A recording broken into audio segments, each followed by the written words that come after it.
Buenos días. En primer lugar, quiero agradecer al Comité de Ciencia Sanitaria por darme la oportunidad otro año más de estar aquí con todos ustedes, compartiendo investigación y contribuyendo con esta perla científica que trata sobre la percepción de los estudiantes de enfermería de salud mental sobre la simulación clínica de pacientes con riesgo de suicidio. Y lo que hemos hecho es un estudio cualitativo.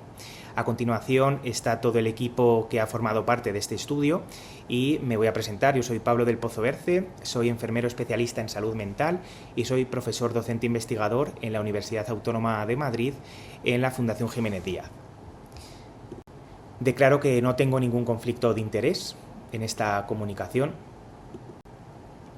Sabemos que, según la OMS, el suicidio es un acto con un resultado letal de la persona mediante el cual se quiere quitar la vida.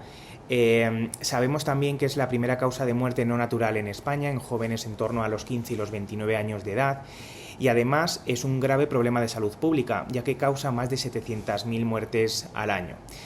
Además, la conducta suicida tiene un impacto psicológico negativo, no solo para estas personas, sino también para los profesionales sanitarios. Por eso ese abordaje de suicidio es fundamental en la detección tanto de factores protectores como de factores de riesgo precipitantes y también de señales de alarma. Factores de riesgo, como tenéis en esa tabla, como por ejemplo el abuso de sustancias, problemas familiares, relaciones conflictivas, los problemas socioculturales, aislamiento social, consumo de sustancias, acceso a esos medios letales. Pero además también tenemos que detectar esos factores precipitantes y de ese comportamiento suicida. Sabemos que el profesional de enfermería tiene un papel fundamental en la prevención del suicidio mediante esa identificación y ese abordaje de los factores que comentaba hace un momento, no solo de los factores, sino también de esas señales de alerta. A través de la simulación se pretende proporcionar a los estudiantes de enfermería esas experiencias en la detección precoz de los signos de alerta, poder evaluar ese riesgo de suicidio, darles herramientas de habilidades de comunicación, sobre todo enfocado a la escucha activa y a la empatía, y darle también estrategias de cara a cómo intervenir con estas personas que se quieren quitar la vida.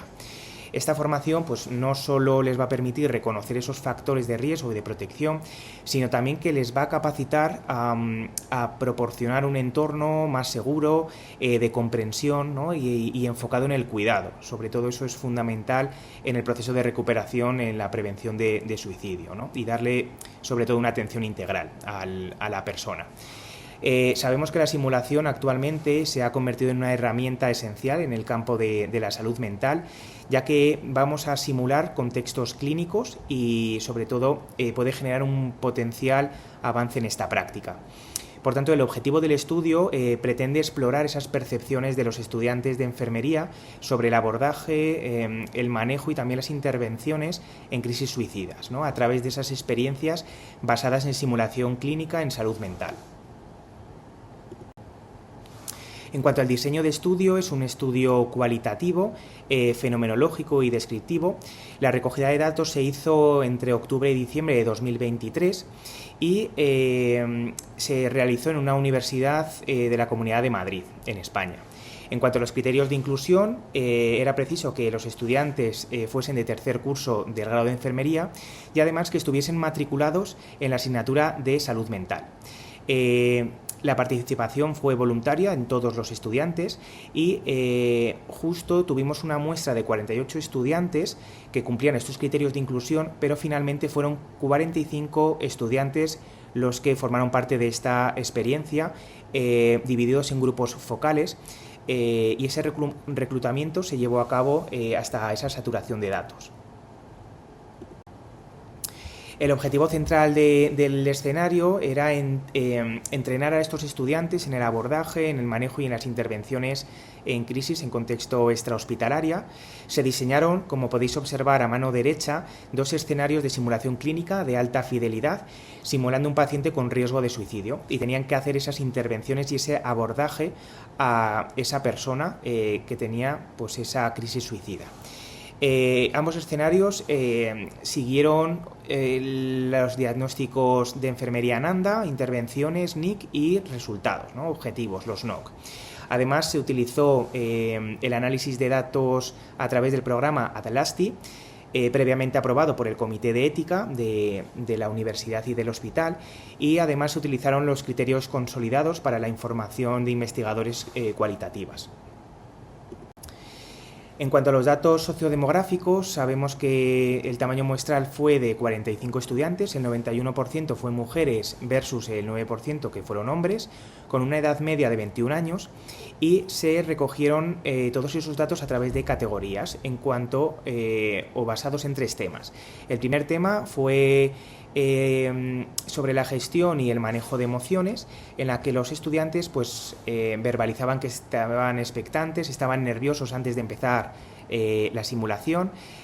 Posterior a la simulación comentaron que empatizaron mucho con el paciente, sentían, ¿no?, esa desesperación que sufría la persona y también esa incapacidad de poder afrontar la situación, pero también vimos y observamos una gestión positiva de emociones en las que verbalizaban que se habían quitado ese miedo a estas situaciones, que se veían mucho más capacitados y mucho más preparados para ese abordaje en crisis suicidas, incluso también que habían ganado confianza en ellos mismos, ¿no?, de cara a esas intervenciones. En cuanto al segundo tema, nos centramos en los indicadores de conducta suicida, y aquí sobre todo era centrar en cuáles eran los motivos de quitarse la vida, los detonantes y sobre todo los enganches a la vida, ¿no? Y finalmente el tercer tema eran intervenciones en crisis por suicidio, en la que los estudiantes verbalizaban que habían aprendido a cómo se tenían que plantear la simulación y los pasos a seguir en el caso de que en la vida real les ocurriese un caso, un escenario muy parecido, detectar también esos enganches a la vida y establecer las ambivalencias, ¿no? Además, puntualmente un estudiante comentaba que lo principal es acompañarles, escucharles y que se sientan apoyados, ¿no? En cuanto a la discusión, el estudio analizó esas percepciones de los estudiantes de enfermería sobre las intervenciones en crisis suicidas a través de la simulación clínica de salud mental, y esto ha permitido a los estudiantes afrontar situaciones de crisis de forma mucho más seguras y más controladas, ¿no?, reforzando esa confianza en uno mismo y dándoles herramientas sobre todo enfocadas a las habilidades de intervención. Los estudiantes destacaron esa importancia de estas habilidades, como la empatía y la escucha activa, para establecer relaciones terapéuticas con el paciente. Y además también aprendieron a identificar y evaluar factores de riesgo y factores protectores en relación al suicidio, preparándose para situaciones reales que pueden vivir. En cuanto a las fortalezas del estudio, es cierto que ofrece una perspectiva mucho más innovadora sobre la necesidad de reforzar este modelo tradicional de enseñanza en la universidad, mejorando esa adquisición de conocimientos, y además también le da importancia ese valor de proporcionar a los estudiantes de enfermería una formación mucho más completa, ¿no?, de cara ya cuando salgan al mercado laboral. También, sobre todo, lo fundamental que era reforzar esa confianza en uno mismo y ese manejo eficaz en el manejo de suicidio. En cuanto a las limitaciones, es cierto que el estudio se realizó en una única universidad española y estos datos no se pueden generalizar a otros estudiantes de enfermería en otras universidades. Como conclusiones del estudio, los estudiantes mostraron una satisfacción importante con la experiencia en la simulación, que tuvo ese impacto positivo en su percepción y en el enfoque de la especialización en salud mental. De hecho, potencian mucho esas competencias en los estudiantes. Les ha ayudado a superar ese estigma asociado a la salud mental. Incluso varios estudiantes verbalizaron que querían realizar la especialidad en salud mental. Para finalizar, os dejo aquí un QR que podéis escanear donde está publicado el artículo con todas las referencias del estudio. Os dejo también mi correo electrónico por si tenéis cualquier duda que queréis comentarme para solventarla. Muchas gracias por vuestra atención y quiero finalizar esta ponencia con una frase súper importante que creo que nos tiene que marcar a todos, y es que todos somos agentes de prevención del suicidio. Muchas gracias por vuestra atención.